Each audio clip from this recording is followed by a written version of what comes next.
ये देखिए, बंदी छोड़ सतगुरु संत रामपाल जी महाराज की जय हो। ये भक्ति बोध का अनुवाद है, यथार्थ भक्ति बोध जो हम भक्ति बोध नित्यम करते हैं उसका अनुवाद परमेश्वर ने किया। ये देखिए, संत रामपाल जी महाराज जी लेखक, ये पूरा देखो एड्रेस पड़ा हुआ। अब आगे आपको पेज नंबर 65 का। अब ये देखिए, नित्य नियम का सरलार्थ, पेज नंबर 64, नित्य नियम का सरलार्थ। अब इसमें परमेश्वर ने कहा है कि शिष्य जब गुरु के पास जाए तो किस प्रकार से उसको नाम दीक्षा लेना चाहिए। इसी प्रकार परमेश्वर ने गीता अध्याचार श्लोक नंबर 34 में भगवान श्री कृष्ण ने अर्जुन से कहा था, हे अर्जुन, तू उस तत्वदर्शी संत के पास जा, पहले उसकी खोज कर, फिर उनके पास जा, फिर अपना सर्वस्व न्यौछावर करके दंडवत प्रणाम कर, उनकी सेवा कर, और जब वो तेरी सेवा से प्रसन्न होंगे तब तुझे तत्व ज्ञान देंगे। क्या किसी भगत ने संत रामपाल जी महाराज से ऐसे नाम दीक्षा लिया? नहीं लिया। अगर जिसने लिया होगा वही असली भगत है। इसके अलावा हमें शिष्य की अधीनता में रोज़ पढ़ाते हैं। तो अब देखिए, भगत समाज केवल गाना गाता है। जब परमेश्वर ने कहा ये नित्यनेम रोज़ एक व्यवस्था बनाकर नहीं करना चाहिए, तो ये नहीं सुनते, अपनी धुन में लगे हुए हैं। और फिर दास को, रामचंद्र दास को दोष कहेंगे, वो तो नित्यनेम को मना करता है, वो तो मंत्र जाप के लिए मना करता है, वो तो अब देखिए गुरु जी क्या कह रहे हैं। और ये रोज़ पढ़ते हैं ये नालायक लोग, लेकिन गुरु की एक बात स्वीकार नहीं करते। क्या करते हैं? शिष्य की अधीनता। जब नाम दीक्षा ले तो शिष्य के अंदर क्या गुण आना चाहिए, और नाम दीक्षा जब गुरु दे तो शिष्य के अंदर क्या गुण देखना चाहिए। दो कर जोर गुरु के आगे, करीबो बिनती चरणन लागे, अत शीतल बोले सब बहना, मेटे सकल कपट के बहना। अब देखो, ये उत्तर अर्थ भी परमात्मा ने कर दिया है। शिष्य को चाहिए कि अपने गुरुदेव के सामने दोनों हाथ जोड़कर, चरणों में मस्तक यानी सिर रखकर बहुत विनय प्रार्थना करे। शिष्य अपने गुरु जी के सामने शीतल बहन अर्थात वचन, सर्ववचन गुरु जी के सामने अति शीतल बहुत प्यारे कहे, सब छल कपट के बहना मतलब झूठे वचन मेटे समाप्त करे, अर्थात त्याग देना चाहिए। फिर आप जब गुरु जी के पास जाओगे तो ऐसे प्रार्थना करोगे, हे गुरु तुम हो दीन दयाला, मैं हूँ दीन करो प्रतिपाला, बंदी छोड़ मैं अति अनाथा, बहुजल बूढ़ पकड़ो आता। हे गुरुदेव जी, आप दीन दुखियों पर दया करने वाले हो, मैं दीन हूँ, गरीब तथा दुखी हूँ, कृपया मेरा प्रतिपालन पोषण अर्थात भक्ति से मुझे तृप्त करके मेरा उद्धार करें। हे गुरुदेव, आप काल के बंधन से अर्थात काल की कारागार कैद में कर्म बंधन से बंधे बंदियों को छुड़ाने वाले बंदी छोड़ हो। हे बंदी छोड़, मैं बिल्कुल अनाथ हूँ, आपके अतिरिक्त मेरा कोई सहायक या साथी नहीं है। मैं सत्य भक्ति सात्राकुल ना करके मनमाना आचरण के भौजल संसार रूपी जल के सागर में था 84 लाख योनियों के चक्कर में गिरकर डूब रहा हूँ। मुझे अपनी शरण में लेकर मेरा डूबते का हाथ पकड़ो। देखो, ये इस तरह प्रार्थना करेगा शिष्य जब गुरु जी के सामने जाएगा। कोई भी गुरु के सामने इस तरह प्रार्थना नहीं किया और डीबीडी द्वारा नाम दीक्षा लेकर चले आए। फिर क्या कहते हैं? दीजिए उपदेश गुप्त मंत्र सुनाओ, जन्म मरण बहुत दुख छुड़ाओ। हे गुरुदेव, मुझे वो गुप्त मंत्र दीजिए जो आज तक किसी के ज्ञान में मंत्र नहीं है, सब शास्त्र विधि त्याग कर मनमाना आचरण कर रहे हैं। जो गुप्त मंत्र रहस्युक्त भक्ति के नाम पर भी नाम आप जी के पास है, वे किसी संत के पास नहीं है। आप मुझे उपदेश दीजिए, वह ज्ञान दीजिए।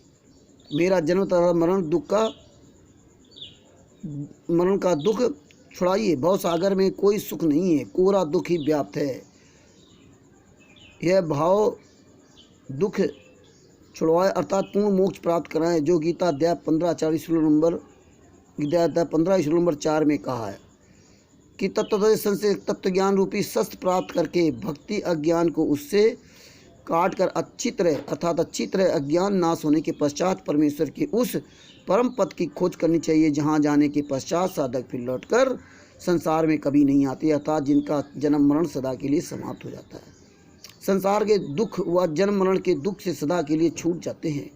जिस परमेश्वर से संसार रूपी वृक्ष की प्रवृत्ति विस्तार को प्राप्त हुई, अर्थात जिस परम अक्षय ब्रह्म ने सर्व संसार की रचना की, वही प्रमाण इस उपरोक्त वाणी में संख्या 5 में है।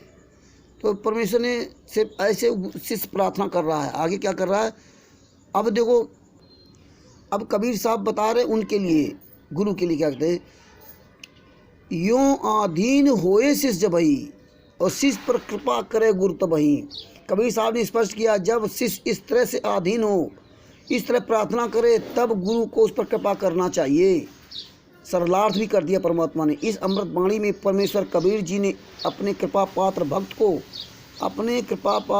को समझाया है, जो गुरु पद पर विराजमान है, उनको समझाया। कहा है कि जिस समय शिष्य उपरोक्त वाणियों में वर्णित आचरण वाला तथा अधीन दास भाव वाला विनम्र हो जाए, तब गुरु उस शिष्य पर कृपा करे, अर्थात दीक्षा देवे। जब उपरोक्त वाणियों वाला भाव हो जाए तब उसको दीक्षा देनी चाहिए।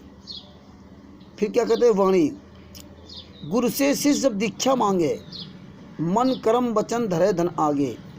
गुरु से जब शिष्य दीक्षा मांगे तब मन कर्म वचन सभी धन उसके अपने गुरु के आगे रखे।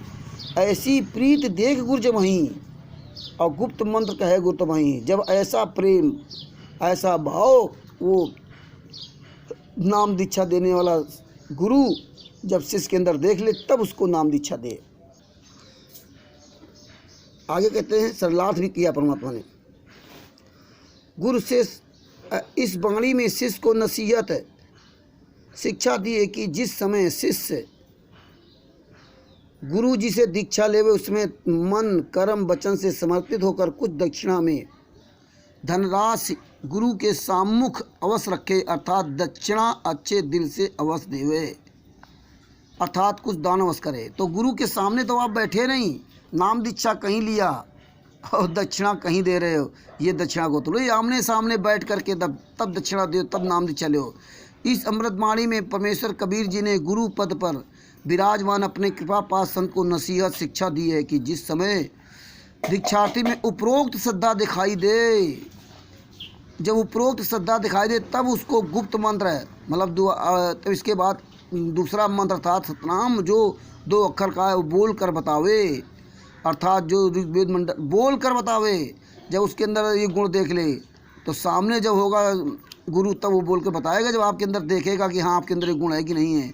चले गए वहाँ तो आपको मैंने RSS गुंडों ने देखा था, आश्रम के अंदर भी और आज बाहर भी, इन्हीं लोगों ने आपकी परीक्षा ली थी। बोल कर बताया था जो ऋग्वेद मंडल 9 मंत्र 3 में कहा है कि परमात्मा पृथ्वी पर विचरण करता हुआ वह मनुष्य की भांति मनुष्य को भक्ति करने की प्रेरणा करने अपने मुख से वाणी बोलकर करता है, तथा भक्ति के गुप्त मंत्रों का आविष्कार करके बताता है। वाणी में कहा है, सोहम शब्द हम जग में लाए, सार शब्द हम गुप्त छुपाए। इस प्रकार गुरु ने योग सुपात्र दीक्षार्थी को दीक्षा देनी चाहिए। जो योग सुपात्र दीक्षार्थी हो उसे दीक्षा देनी चाहिए, वरना और किसी को दीक्षा नहीं देना चाहिए। आगे तो ये परमेश्वर ने जो बताया आप ये सब पढ़ लेंगे। गुरु की शिक्षा, गुरु भक्ति मुक्त को पंथ बतावे, गुरु होने को पंथ छुड़ावे। गुरु की शिक्षा, गुरु की भक्ति के द्वारा तब शास्त्रानुकूल साधना करके जो भक्त मोक्ष प्राप्त होती है, वह पंथ मोक्ष मार्ग बताए। जो पंथ भक्ति मार्ग साधविद रहित होने के कारण हितकारी नहीं है, उस साधना को जिसे साधक पहले नकली गुरु से दीक्षा लेकर या स्वयं लोकवेद के अनुसार कर रहा था, उस भक्त की गलत साधना को छुड़वाए। अब आगे देखो परमेश्वर कहते हैं, ये वाणियाँ तो परमेश्वर ने की हैं। आगे देखो मेन वाणी आपको अंत में सुनाता हूँ। ऐसे शिष्य उपदेश ही पाई, होए दिव्य दृष्ट पुरुष पे जाई।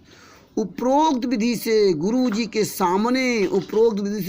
सामने विनम्रता पूर्वक प्रश्न करने तथा समर्पित भाव से दीक्षा प्राप्त करके भक्त दिव्य दृष्टि अर्थात अलौकिक ज्ञान रूपी दृष्टि प्राप्त करके सतलोक में जाने का हरदम उद्देश्य रखकर भक्ति करता हुआ परमेश्वर के पास चला जाएगा। जो इस प्रकार से मंत्र दीक्षा लेगा वो ही पार हो सकता, वरना और कोई पार नहीं सकता। तो ये परमेश्वर ने इसमें भी बता दिया था, भक्ति बोध में भी परमेश्वर ने लिख दिया था नाम दीक्षा किस प्रकार से लेनी है और किस प्रकार से वो गुरु आपको नाम दीक्षा देगा। सत साहिब बंदी छोड़ सतगुरु संत रामपाल जी महाराज की जय हो। और पवन ठग कहता है गुरु जी ने बताया क्यों नहीं कि 2009 से फर्जी नाम दीक्षा दी जा रही थी। धन्य एक तरफ तो कहता है 2009 से फर्जी नाम दीक्षा दी जा रही थी, एक तरफ कहता है बताया क्यों नहीं। ऐसे दोगलों से सावधान रहें और परमेश्वर के वचनों को पढ़ें समझें। सत साहिब जय हो बंदी छोड़ की।